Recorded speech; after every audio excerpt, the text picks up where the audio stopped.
Whether you're setting big reading goals, looking for an engaging audiobook, or just want to explore new genres, the new year is a great time to turn the page to a new chapter of books that will enrich your year.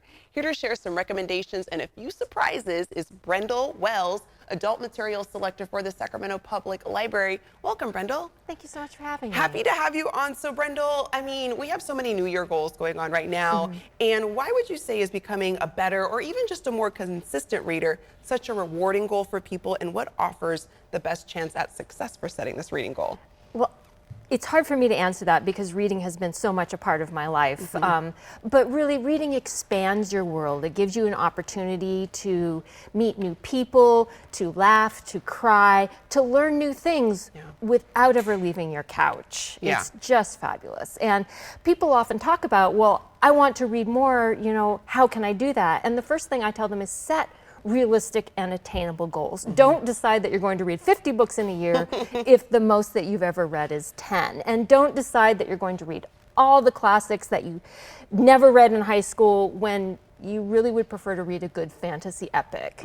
Start with something that's comfortable to you. I like that, because if we set those unrealistic goals, we're more likely to not fulfill them. So let's just get a little real with one another. And you're helping us because you've got a few suggestions for us, starting with audiobooks.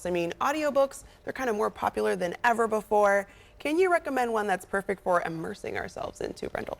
Absolutely. Audiobooks are great because you can read books while you're doing other things. I personally listen to books on my commute. I take the bus to work, 45 minutes of solid reading time. And my favorite audiobook from 2024 was Come and Get It by Kylie Reed.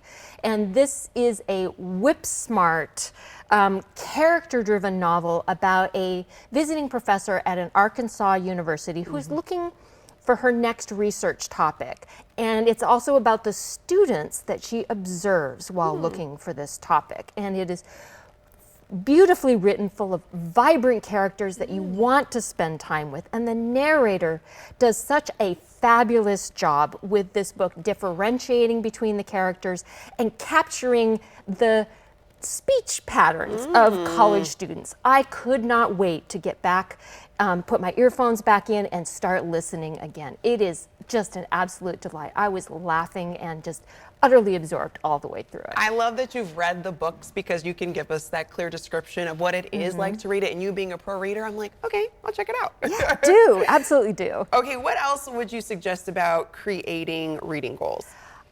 I think that it's really important when you're reading to challenge yourself periodically, because you like what you like and you want to read it, but if you read it all the time, you can get stuck into a rut or things can get a little boring. And so I think reading something like nonfiction when you only read fiction might be something that will challenge you, will take you out of your reading goals. Or, try new genres, try new authors, try something that somebody recommends to you that you think, oh, I don't want to read that. Give it a try. They liked it. It couldn't be all bad. A way to switch it up. Yeah. So if someone wants to start the year with a book, let's say that's exciting and informative, what's one you suggest that might surprise them? Well, Fire Weather by John Valent is an amazing book that is surprisingly relevant. And when I picked it to talk about, I didn't realize exactly how relevant it would be. What it is about a fire that forced the evacuation of Fort McMurray in Canada. This is a city of 100,000 people who all had to get out because this fire was so incredibly fast moving. And this city, ironically, is also the hub of the Canadian gas and oil business. It's the heart of the oil sands.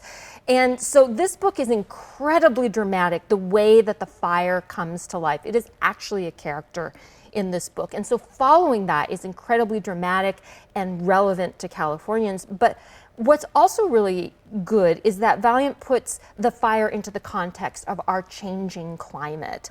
And also, just about so many other things. It's just an incredibly dramatic book, and it's incredibly informative, and you don't want to put it down. This is can't put down stuff. Oh my goodness. Okay, we're running out of time, but can you just tell us about the name of the final book in one word to describe it?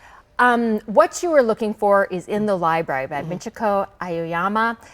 It is an absolute wonderful delight about a librarian who knows what you need. There you go. You heard it from Brindle. Brindle, thanks so much for helping us set those reading goals, whether they're new reading goals or just being more consistent. We appreciate you. Thank you so much. All right, to our viewers, you can check out more by heading to my favorite place to read, the Sacramento Public Library. Their website is saclibrary.org.